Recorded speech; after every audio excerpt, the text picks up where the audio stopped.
Remember, remember, the 5th of November, gunpowder treason and plot. We see no reason why gunpowder treason should ever be forgot.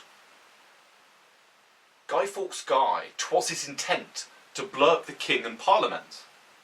70 barrels were laid below to prove old England's overthrow. By God's mercy he was catched with a darkened lantern and a burning match.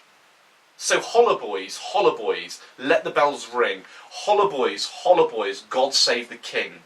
And what shall we do with him? Burn him.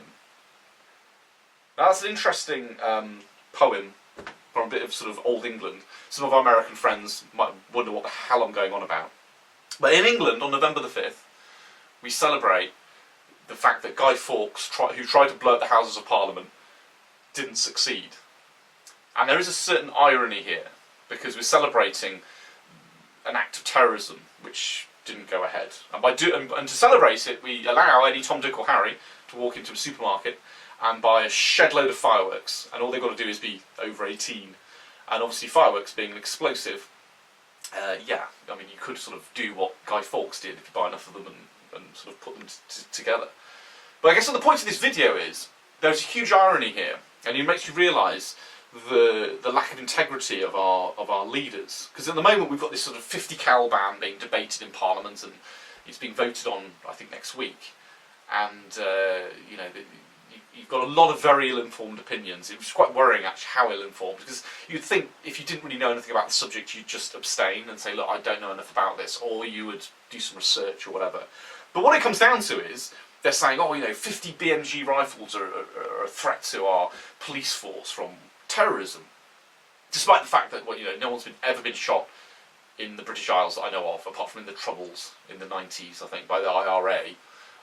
But even then, it wouldn't be their gun of choice not to shoot people with, because they're not terribly accurate. But I'm not going to go into that, because I've done another video on the subject. But the point is that on one hand, we're talking about something where somebody has to go through a huge amount of background checks and all the stuff that we do to get a firearm, but then they have to go the further mile, because, you know, they have to have some sort of quarry to shoot in, which basically means they need to be a member of, you know, some quite prestigious clubs, and there aren't many of them around in the UK.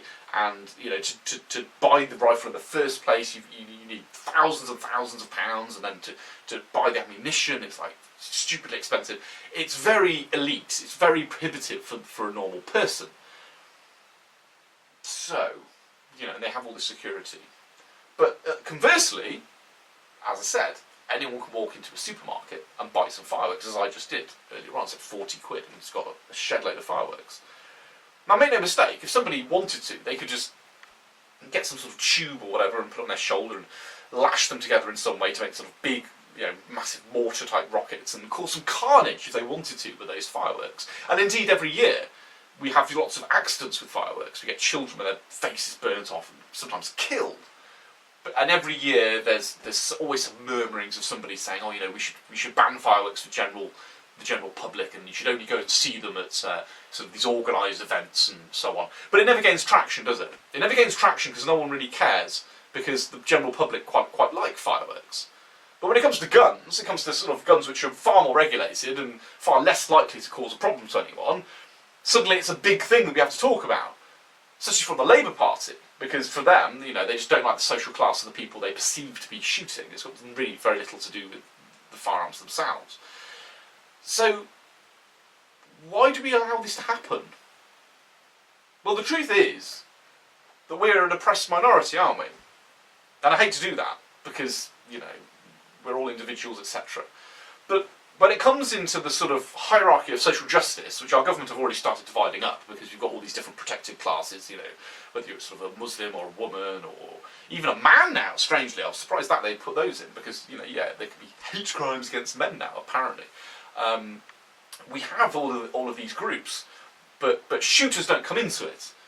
It's almost like there's such a small number of people, and people just sort of care about them so little that we just don't exist. They can say anything they like about us, they can disparage us, they can call us names, even though we are the most law-abiding people in this country.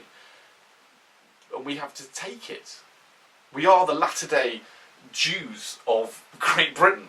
And I don't mean any offence against the Jewish people, but the prejudice they went through in history was for the same reason. They were such a small number of people, they had no political clout, and no one really cared about them.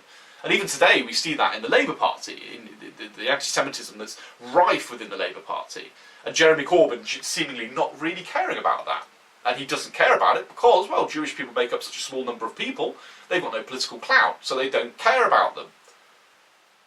So what does that say about our government? What does it say about our ministers? That these people have such little integrity, that they don't care about logic or reason, they don't care about protecting the public in a genuine way. All they care about is winning a popularity contest, getting up the greasy slope to make their career go better. Frankly,